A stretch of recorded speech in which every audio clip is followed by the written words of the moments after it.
अपनी ताकत और अपनी बल बुद्धि पे कभी भी घमंड नहीं करने चाहिए। एक छोटी सी कहानी है। हवा और सूर्य के बीच ये घमासान बातें शुरू होने लगी कि सबसे बड़ा मैं हूँ।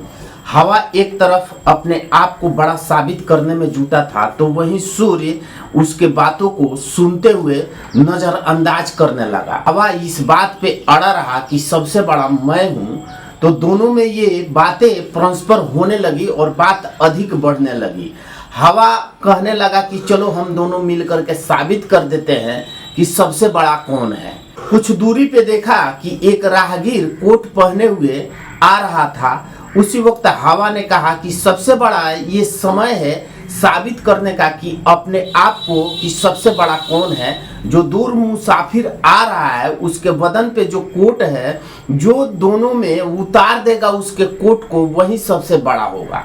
सूर्य और हवा के बीच की बातों में यह तय हुआ और यह फैसला हुआ कि सबसे पहले उस व्यक्ति के शरीर से कोट को कौन उतार देता है। जो उतार देगा वो सबसे बड़ा साबित होगा। सूर्य और हवा के बीच ये फैसला हो चुका, मगर सबसे पहले बारी आई हवा की कि सबसे पहले प्रयोग तुम करो, कि तुम पहले प्रयास करो कि उसके कोट उसके शरीर से बाहर उतार दो।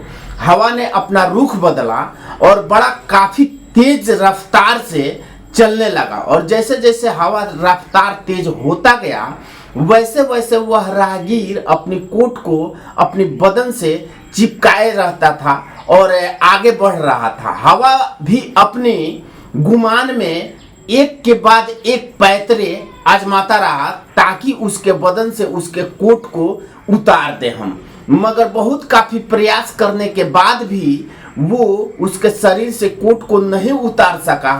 तब जाके ये दूसरी बारी सूर्य की आई, तो सूर्य ने यह कहते हुए फैसला करा कि तुम अपना वेग अब कम करो, मैं अपनी प्रयास जारी करता हूँ और देख पाता हूँ कि मैं उसके बदन से कोट को उतार पाता हूँ या फिर नहीं। हवा ने अपना रुख बदलते हुए नरमी बरती, और जैसे ही सूर्य ने अपना प्रकोप जारी किया और पहले स्टेप का गर्मी जब उन्होंने धूप खिला तो उसको ऐसे लगा कि अब मुझे गर्मी महसूस हो रही है। दूसरे स्टेप में सूर्य ने जैसे ही उसको बहुत काफी अपनी गर्मी का विस्तार किया, उसके माथे से पसीना गिरने लगे और उसको लगने लगा कि बहुत ज्यादा अब गर्मी होने लगा है।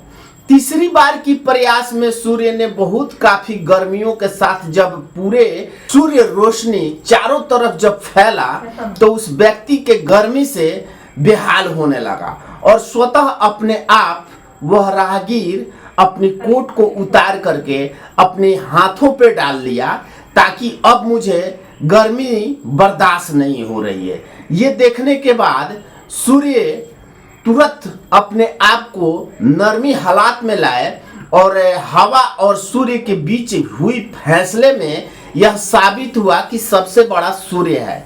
तो इस कहानी से यही निष्कर्ष निकलता है कि कभी भी अपने आप को सबसे बड़ा और सबसे बड़ा ज्ञानी कभी नहीं समझना चाहिए। हो सकता है आपके सामने जो खड़ा है या फिर आपके सामने जो व्यक्ति है वो आपसे बड़ा हो, आपसे बड़ा बुद्धिमान हो,